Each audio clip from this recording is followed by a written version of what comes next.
جب تفسیر الآیہ بالآیہ، تفسیر الآیہ بالحدیث الصحیح، یا جس کو ہم کہتے ہیں التفسیر بالماثور، یہ ضبط ہو جائے اور اس کا اہتمام کیا جائے تو پھر ایک چوتھی چیز پیدا ہوتی ہے، اور وہ ہے تیسری بلکہ التفسیر حسب اللغت العربیہ، القواعد الدینیہ، المصطلحات العرفیہ، مفسرین کے اصول، قواعد اور ضوابط سے متعلق تفسیر۔ اور جب اس پر بھی محنت کی جائے اور اللہ تعالیٰ اس میں کامیابی نصیب فرمائے تو تفسیر وہبی نصیب ہو جائے گی۔ یاد رکھنا التفسیر الوہبی کے اندر وہ زیادات اور اضافات کے قبیل میں سے ہوتی ہے، وہ مقاصد نہیں ہوتے۔ مقاصد تفسیر وہ ہے جو آیت میں ہو، حدیث میں ہو اور عربی قواعد و ضوابط کے مطابق امت کے ہاں معروف ہو۔ شاذ و نادر چیزیں مقاصد نہیں بنتی، وہ کسی کی ہوگی کسی کی نہیں ہوگی۔ ہاں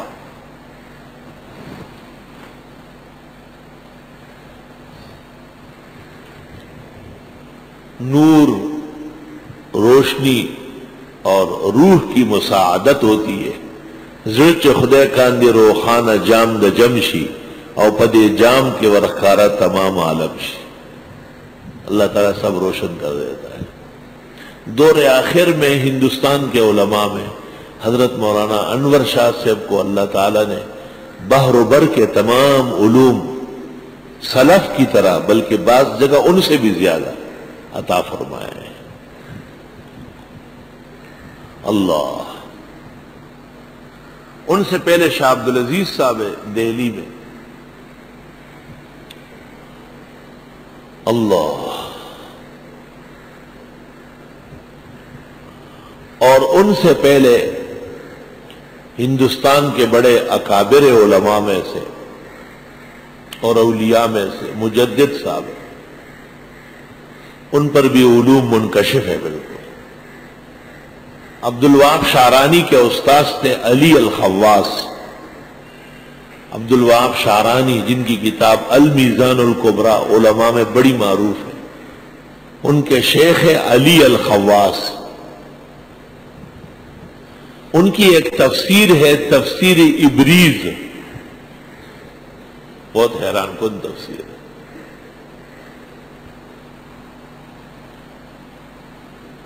صدر الدین شیرازی نے ایک تفسیر لکھی ہے، اس کا نام ہے عرائس البیان۔ اس میں بھی اس قسم کے فوائد بہت زیادہ جمع کیے گئے۔ صدر الدین شیرازی کے عرائس البیان، وہ انشاءاللہ تفسیر کے طبقات ابھی وقفے کے بعد عرض کرتے ہیں انشاءاللہ تعالی۔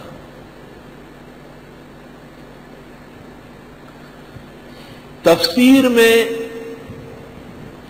ظاہر مقصود ہوتا ہے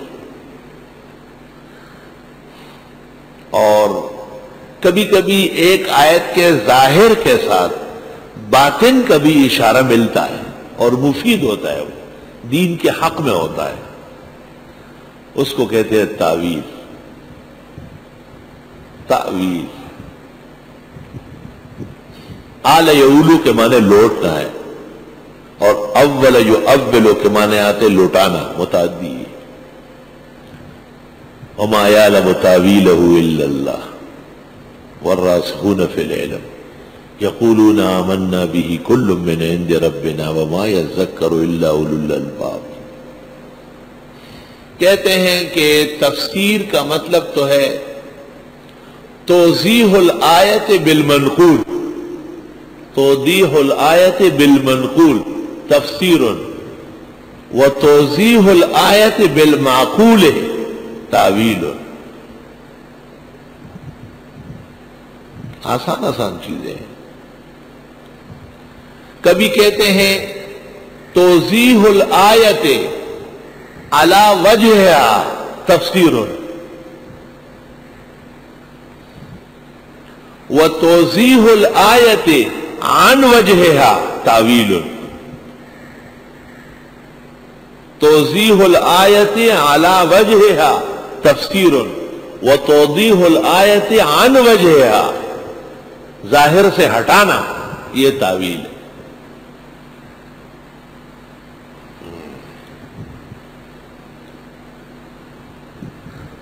اللہ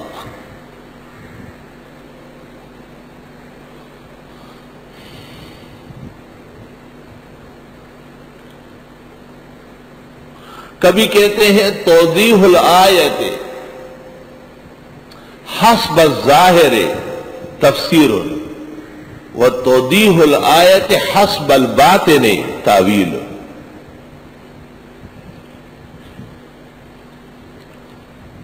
ان اللہ یامرکم ان تذبحوا بقرہ، اللہ تمہیں حکم دیتا ہے کہ گائے ذبح کرو، تو آپ نے کہا الجاموس نوع من البقر، شرع وقائع میں ہے، لہذا بھینس بھی ذبح ہو سکتی ہے۔ اور آپ نے کہا یہ تفسیر کر رہا ہے، اور آپ نے کہا اگر گائے کی توفیق نہیں تو بکرا بھی ہو سکتا ہے، دمبا اور مرغی بھی ہو سکتی ہے۔ ہر شخص مکلف ہے توفیق کے مطابق۔ یہ آپ فقہی احکام بیان کرنے لگے، یہ فقہی مسئلہ ہے۔ لیکن آپ نے اس کو کہا کہ اے بھائیو، جیسے آپ گائے کاٹتے ہیں اس طرح اس نفس کے خلاف بھی کچھ کرے نا۔